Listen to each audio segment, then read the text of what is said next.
What is good, YouTube? As always, my name is Kevin, or Kevster, or whatever floats your boat, and welcome back to Modern Warfare 2's beta. So in this beta video, I'm going to show you guys what I believe is the best controller settings all around for me personally, but also to give you an idea of what you could use, I guess, for gunplay and stuff. So without further ado, let's get right into it. Alrighty, so starting off from the very tippity top of the things, I play on controller. I use default button layout, like the whole preset and all that, mainly because I play on a scuff controller. I don't really have to play claw or anything like that, or even use any of these options because I have the paddles in the back. I play on default flip and or regular L1 R2 or R2 L1, whatever it is, you know what I mean? I play on default as well because I have mouse click triggers.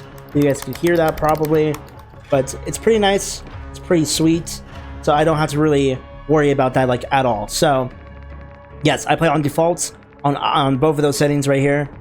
For stick layout, also defaults, I don't have to really worry about much. Controller vibration, now this is personal preference along with trigger effect. I play with it off because I feel like it's a bit of a distraction, but whatever you guys want to use, obviously whatever feels more comfortable to you, go for it. But I play with it off. Moving on to horizontal and vertical sensitivity, I try to mimic it as best to Warzone as possible, since I always play Warzone and all that. So for me personally, 10-10 is really nice. I know some of my friends are using 7-7 or 6-6 or even 4-4 for instance, but it all depends. It all depends on what you guys want to use, or what you're more comfortable with. For me, it's 10-10. Now moving on to, I guess, the movement side of this video, or slide counts and all that. I'm going to show you guys how to do it and everything too. The main settings you want to look at before you try to do slide canceling or whatever, because it is back in the game. We figured out how to do it even though they took it out, but these are the settings for it. I'm going to give you guys really quick. So the first one's going to be in the controller settings on the very bottom. It's going to be called weapon mount activation. You want to have that set to double tap ADS. The second setting for slide canceling, what I think that worked best for me, it's going to be all the way on the bottom at, what is it, I think movement behaviors.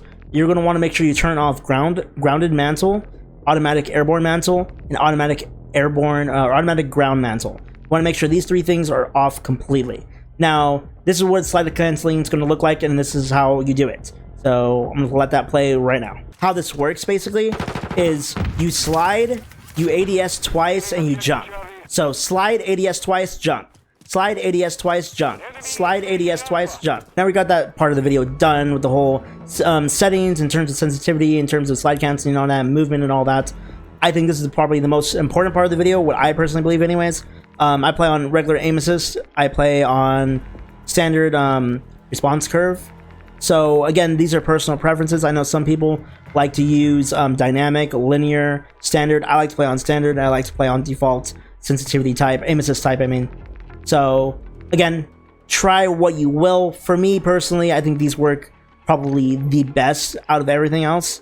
As for ADS sensitivity transition timing, I play on instant. Now I know as snipers out there, we like to use after zoom. Now personally, I haven't really had a chance to really use the snipers because you can't really use them. We only have like 2 snipers and it's kind of boring during the beta. So I play on instant because I've mainly been using regular guns the entire beta.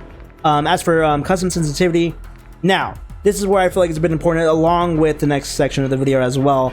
But I play on 0.70 mainly because I feel like it's the most, I guess, stickiest when in terms of when you ADS zoom or whatever for low zoom in 2 times to 3 times.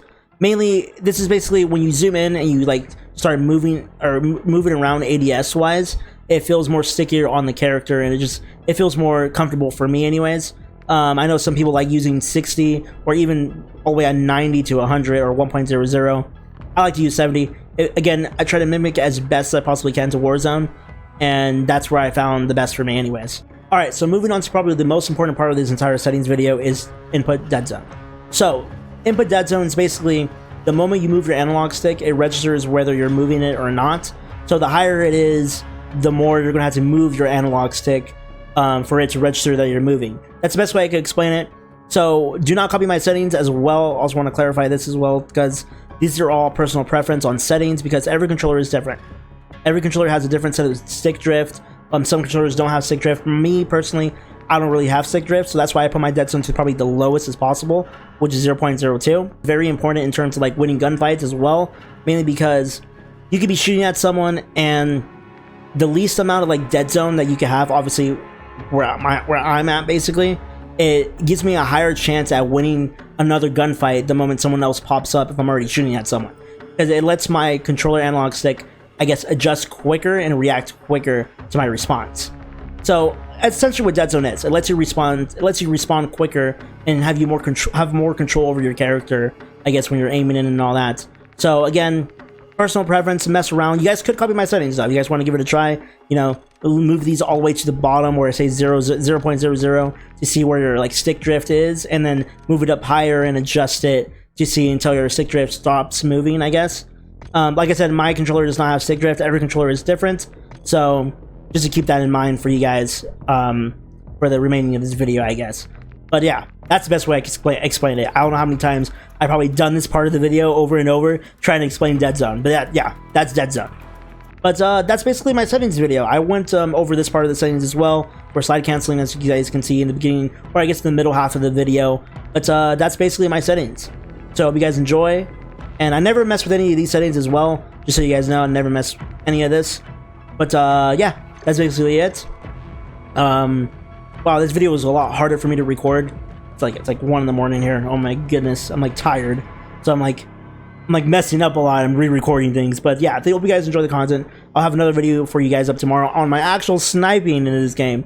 Like I said, I didn't touch snipers a lot at all in this beta, but I have some clips here and there for like a small little video for tomorrow. But yes, this is my settings video. Hope you guys enjoyed. Love you guys. Appreciate all the support and love. If you guys aren't sub, please sub and subscribe. Please sub and subscribe. Please sub and like the video. I really appreciate it. If you guys are sub, turn on that noti bell. You guys do have that noti bell turned on. Type down below something and I'll give you guys a shout out in the next video. So yeah, that's it, and I'll catch you guys in the next one.